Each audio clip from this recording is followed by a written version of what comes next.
दोस्तों नमस्कार। एक तो देश का बजट है और उस बजट से समानांतर इस देश की एक दूसरी इकोनॉमी है। एक ऐसी इकोनॉमी जिस पर इस देश के बजट की नहीं चलती है, यानी इस देश के भीतर जो टैक्स पेयर का पैसा है उससे हटकर एक समानांतर अर्थव्यवस्था इस देश में मुनाफा कमाने और बनाने के लिए चलती चली जाती है। हर कोई सोचता होगा बजट से भी बड़ी इकोनॉमी इस देश में अगर पैरेलल इकोनॉमी है और वो ब्लैक मनी नहीं है और सरकार ब्लैक मनी पर नकेल कसती है, तो ऐसे में इस देश के भीतर में जब रोजगार बच नहीं पा रहा है, मैन्युफैक्चरिंग सेक्टर में अभी भी काम धंधे मिलते नहीं है, जो कोर सेक्टर है वह भी मुनाफे में आता नहीं है, इस देश के भीतर में जो भी संसाधन सरकार के साथ जुड़े हैं उससे सरकार को लाभ होता नहीं है और सरकार अपने तौर पर कोई भी नौकरी अगर पैदा कर पाने की स्थिति में नहीं आ पा रही है, तो फिर इस देश की इकोनॉमी कॉरपोरेट और बिजनेस पर्सन्स और बिजनेस घरानों के आश्रय बढ़ती कैसे चली जाती है। यह सवाल हर जहन में होना चाहिए, क्योंकि इस देश के भीतर एक रकम तो बार बार आपने सुनी, 16 लाख करोड़ रुपए कॉरपोरेट के माफ कर दिए गए बीते 10 वर्षों में, और उसमें अगर प्राइवेट कॉमर्शियल बैंकों के आंकड़े भी जोड़ दीजिएगा और इस देश के कोऑपरेटिव बैंकों के भी आंकड़े जोड़ दीजिएगा तो यह 16 लाख करोड़ रुपए 25 लाख करोड़ रुपए में तब्दील हो जाएंगे। इस दौर में इस देश के तमाम मोनेटाइजेशन, प्राइवेटाइजेशन और डिसइन्वेस्टमेंट को भी जोड़ दीजिएगा तो यह 25 लाख करोड़ रुपए एक झटके में आगे बढ़कर तकरीबन 30 लाख करोड़ पार कर जाएंगे। और इन्हीं परिस्थितियों में कई सवाल आपके सामने होंगे, क्या वाकई इस देश के भीतर में हर बरस डायरेक्ट और इनडायरेक्ट टैक्स के जरिए कॉरपोरेट को 4 से 5 लाख करोड़ रुपए की माफी मिल जाती है? इस देश के भीतर में क्या सही में मुद्रा योजना के तहत 28 लाख करोड़ से ज्यादा की रकम इस देश के युवाओं को बांटी गई है? यह सवाल भी आएगा कि इस देश में छिटपुट लोन जो लेते हैं वह भी ना लौटा पाने की स्थिति में क्यों आ गए। यहां तक कि क्रेडिट कार्ड रखने वाले जो लोग हैं उनका आंकड़ा रिजर्व बैंक के जरिए जब जारी होता है तो पता चलता है कि जो डिफॉल्टर हैं उन डिफॉल्टर्स के हिस्से में तकरीबन 1,80,000 करोड़ रुपया डूब गया बैंकों का, और दूसरी तरफ जो ड्यूज पड़ा है यानी जो नहीं लौटा पा रहे हैं वो तकरीबन 2,70,000 करोड़ का है। यानी इस देश के भीतर की एक ऐसी इकोनॉमी जो समानांतर चलती चली जाती है और उस इकोनॉमी का कोई और छोर होता नहीं है, और वो पैसा कहां से आता है, कैसे डूब जाता है और उसका लाभ किसे मिलता है, ये पूरी की पूरी इकोनॉमी इस देश के सिस्टम के उस नेक्सस को उभारती है जिस नेक्सस के बारे में बताने की हिम्मत इस देश का गोदी मीडिया करता नहीं है। यानी जो मीडिया का काम है बताने का, निगरानी रखने का, सवालों को उठाने का और सवाल उठाकर उस हकीकत को रखने का कि देखिए यह स्थिति इस देश की इकोनॉमी की है, ठीक उसी तरीके से जैसे इस देश में असंगठित क्षेत्र से जुड़े हुए मजदूरों का कोई आंकड़ा 2015 के बाद सरकार ने रखा ही नहीं है। 2011 के बाद जब सेंसस सामने नहीं आया, यानी देश की जनसंख्या है कितनी, जब यह भी सामने नहीं आया, तो इस दौर में कॉरपोरेट की पूंजी किन रास्तों से बढ़ती चली जाती है, मैनिपुलेशन कैसे होता है, यह आपके सामने कैसे आएगा? क्योंकि जो काम मीडिया का है वो कर नहीं रहा है, और ऐसे में जो अलग अलग नियम कायदों के तहत संस्थानों को खड़ा किया गया, जिसमें हमने आईबीसी और एनसीएलटी का नाम लिया, इस देश के भीतर में कितनी कंपनियां हैं, तकरीबन 7.5 लाख कंपनियों की अर्जियां इनके पास पहुंची कि हम दिवालिया हो गए। उसमें बैंकों से लिया गया कर्ज लौटा पाने की स्थिति में नहीं है, और वो तादाद भी लाखों करोड़ों में है। बैंक का पैसा डूबते चला जा रहा है, सरकार माफ कर रही है, तो क्या सब कुछ रिजर्व बैंक के नोट छापने पर टिका है और उसको जनता के बीच ना लाकर के इन्फ्लेशन और ज्यादा बढ़ जाएगी, चंद कॉरपोरेट और चंद संस्थानों के हवाले कर दिया जाता है और इन बातों पर मीडिया खामोशी बरतती है? दरअसल आज ये पूरा सवाल इसलिए आपके सामने रख रहे हैं क्योंकि पहली बार राहुल गांधी ने उस नेक्सस को उभारने की कोशिश की हरियाणा पहुंचे चुनाव रैली में, लेकिन जिस नेक्सस को वो सामने रख रहे थे उस नेक्सस ने कुछ ऐसे तथ्यों को सामने रख दिया जिसके बाद हमारी टीम भी लग गई कि दरअसल इसके पीछे की परिस्थितियों को लाना होगा। क्योंकि अभी तक यह सवाल होता था कि मैनिपुलेशन शेयर बाजार में, लेकिन उस मैनिपुलेशन के ठीक समानांतर इस देश की इकोनॉमी और उस इकोनॉमी में शामिल इस देश के कॉरपोरेट बिजनेस घराने, खुद सरकार और मीडिया, और इस मीडिया की प्रक्रिया के भीतर ही यह सवाल बड़ा हो गया, अगर डेमोक्रेसी के चारों स्तंभ इस देश के प्रधानमंत्री को बनाए और टिकाए रखने पर ही जाकर खड़े हो जाएंगे तो इस देश की हथेली में बचेगा क्या। और शायद इसीलिए पहली बार यह सवाल राहुल गांधी ने खुले तौर पर कहने से चूके नहीं कि दरअसल देश के प्रधानमंत्री के तौर पर अगर नरेंद्र मोदी हैं तो इस नेक्सस को आप समझ जाइए। यह एक ऐसा नेक्सस है जिसमें लूट जो कर रहा है उसी के हाथ में मीडिया है।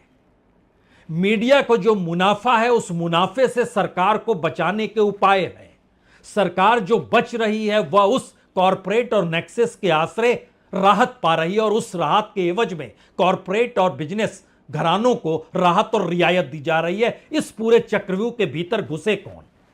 और इसीलिए राहुल गांधी ने जो पहला सवाल उठाया कि इस देश के भीतर में मेरा चेहरा आप नहीं देख पाएंगे, मीडिया यानी मुख्य मीडिया यानी मेन स्ट्रीम मीडिया यानी गोदी मीडिया, उसके स्क्रीन पर मैं नजर नहीं आऊंगा, क्योंकि मेरी अपनी इकोनॉमिक्स जो पैसे और रियायत देने की स्थिति में है वो किसान, मजदूर और हाशिए पर पड़े तबके की है। एक सवाल यहां जहन में आप जरूर रख लीजिए, क्या इस देश की ऐसी परिस्थिति आ गई जहां पर दो मॉडल अब आमने सामने खड़े हैं? एक तरफ कॉरपोरेट के साथ खड़े प्रधानमंत्री नरेंद्र मोदी की इकोनॉमी, और दूसरी तरफ उस इकोनॉमी पर और उस नेक्सस पर हमला करते हुए राहुल गांधी, जो इस देश की इकोनॉमी में उतनी ही बड़ी राहत और रियायत अब इस देश में हाशिए पर पड़े पिछड़े तबके, दलित तबके, आदिवासी तबका, किसान तबका, मजदूर तबका, उनको देने की स्थिति में है। यानी इकोनॉमी का एक बिल्कुल नया रूप उस पिरामिड को उलट देगा जो कि इस देश की अर्थव्यवस्था को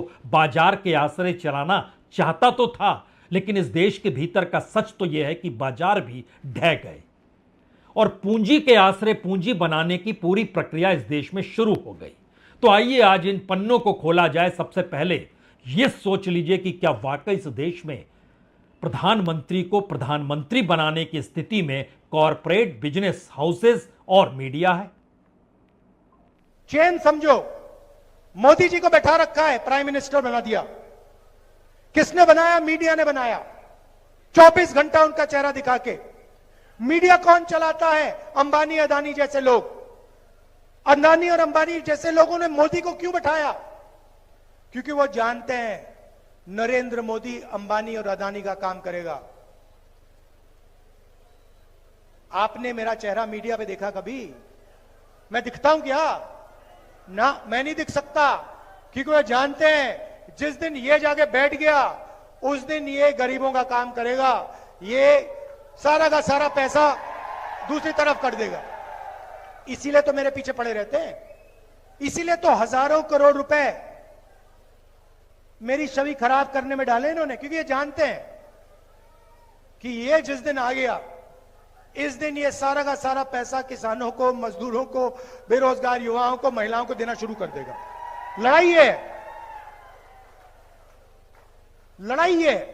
जब बात मीडिया की उठी है तो एक बात और समझ लीजिए, इस दौर में सबसे ज्यादा विज्ञापन जो मीडिया में चलता है वो पॉलिटिकल पार्टीज का होता है। यानी कोई भी सत्ता जब सरकार में आती है और उसी हिसाब से अपने बजट, अपनी इकोनॉमी को देखती है तो उसमें प्रचार प्रसार के लिए उसमें बड़ा हिस्सा वो बजट का रख देती है। यानी राज्य दर राज्य और केंद्र दर केंद्र, केंद्र की स्थिति हो या फिर राज्यों की स्थिति हो, वहां पर बजट प्रचार प्रसार का बहुत बड़ा होता है। यहां तक कि बिहार जैसे गरीब राज्य में भी, जहां पर 50% से ज्यादा लोग गरीबी की रेखा से नीचे हैं, जो नीति आयोग की रिपोर्ट आई उसके मुताबिक जो मल्टी डायमेंशनल पॉवर्टी है उसमें बिहार नंबर 1 पर है। वहां की सरकार भी प्रचार प्रसार के लिए जो मीडिया को पैसा देती है वह भी लाखों करोड़ में सालाना वो देने की स्थिति में आ चुकी है। सवाल यह है कि यह पैसा कहां से आता है और इस प्रचार प्रसार की जरूरत किसी भी सरकार को क्यों पड़ जाती है जो राजनीतिक तौर पर सक्रिय है, क्योंकि उसकी कोई अपनी इंडस्ट्री तो है नहीं जहां से प्रोडक्शन होता हो और उसकी कमाई होती हो। उसकी कमाई तो उसी जनता के जरिए होगी जिसके ऊपर टैक्स लदा हुआ है और पूरी टैक्स की फेरिस्त है। हम उस टैक्स की फेरिस्त को भी आपको बताएंगे वो कितनी बड़ी तादाद में है। लेकिन उससे पहले एक सवाल यह है कि इस देश के भीतर जो अलग अलग प्रोडक्ट्स हैं, जो सबसे कीमती प्रोडक्ट है, उसमें आप कह सकते हैं सोना है, गहना है, हीरा है, या फिर जो भी आपके जहन में आता है, जो ऐसे प्रोडक्ट जिसकी कीमत इस देश के भीतर में ज्यादा से ज्यादा 1 या 2% लोगों को खरीदने की हो, उसका भी प्रोडक्ट का प्रचार प्रसार आप विज्ञापनों के जरिए टेलीविजन स्क्रीन पर देखेंगे तो उनके भी पैसे के जरिए और उनका भी नेक्सस उस कॉरपोरेट और सरकार के साथ कैसे चलता है, अब यह छुपा हुआ नहीं है, क्योंकि राजनीतिक तौर पर अब यह बातें खुलकर उठने लगी है। और इसी प्रक्रिया के भीतर जब सवाल राजनीतिक तौर पर एक तरफ बेरोजगारी और महंगाई का रहा और दूसरी तरफ नोटबंदी और जीएसटी का रहा, एक तरफ गवर्नमेंट ने निर्णय लिया नोटबंदी और जीएसटी का और दूसरी तरफ प्रभाव पड़ा गरीबी और महंगाई का और बेरोजगारी का। इन दो परिस्थितियों के बीच जब आप खड़े होंगे तो आपके भीतर एक सवाल और आएगा, क्या वाकई इस देश में लोगों को सरकार पर निर्भर बनाने के लिए, यानी यह देश स्वावलंबी ना हो, इस देश के भीतर लोग अपने हिसाब से नौकरी करते हुए स्वतंत्र दिमाग ना रखें, क्या इस देश के भीतर ऐसी व्यवस्था सिस्टम के जरिए की गई जहां पर कॉरपोरेट के पास मुनाफा पहुंचते चला जाए और राजनीतिक तौर पर सत्ता की ताकत बढ़ती चली जाए? इसीलिए क्या वाकई नोटबंदी के जरिए पूरे अनऑर्गेनाइज सेक्टर को भारत में बर्बाद कर दिया गया? और इसका पहली मार जब जीएसटी के जरिए इस देश के व्यापारियों पर पड़ी तो दूसरी मार कोविड काल में अप्रवासी मजदूरों पर पड़ी। वो इतनी बड़ी तादाद में प्रवासी मजदूर जो थे वो परेशान होते चले गए और उनकी तादाद राज्य दर राज्य आंकी गई तो पता चला कि 12 करोड़ से ज्यादा प्रवासी मजदूरों के पास काम ही नहीं है। और यह भी जानकारी आई कि इस देश के भीतर में तकरीबन 3 करोड़ 60 लाख छोटे व्यापारी जो हैं वो ध्वस्त हो गए इस जीएसटी के चक्कर में। और उसका सबसे बुरा असर तो गुजरात के सूरत में ही पड़ता हुआ दिखाई दिया, जहां पर टेक्सटाइल इंडस्ट्री ध्वस्त हो गई, जहां पर डायमंड इंडस्ट्री ध्वस्त हो गई, वहां काम करने वाले लोगों के पास काम नहीं बचा। तो क्या यह एक ऐसी परिस्थिति के जरिए भारत की पूरे के पूरे सिस्टम को उस नेक्सस से चलाया जा रहा था, जिस नेक्सस की आवाज राहुल गांधी अब यह कहकर उठाते हैं कि जरा समझ लीजिए बड़े सिस्टमेटिक तरीके से इस देश में रोजगार को खत्म किया गया जानबूझकर? नरेंद्र मोदी जी ने, हरियाणा की सरकार ने सिस्टमैटिकली इस देश का जो रोजगार का सिस्टम है उसको खत्म किया है।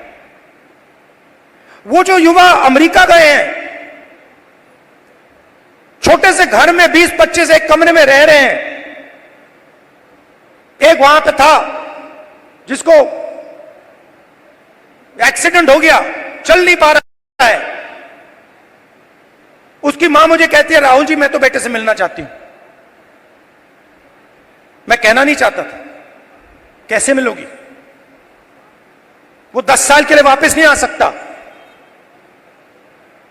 तो बच्चे चिल्ला रहे हैं, माताएं चिल्ला रही हैं, पूरा परिवार चिल्ला रहा है। क्यों? क्योंकि हरियाणा में रोजगार नहीं। नरेंद्र मोदी क्या करते हैं? काले कानून लाते हैं, जो है आपके पास, जो आप पूरे देश को देते हो, वो भी छीनने की कोशिश कर रहे हैं।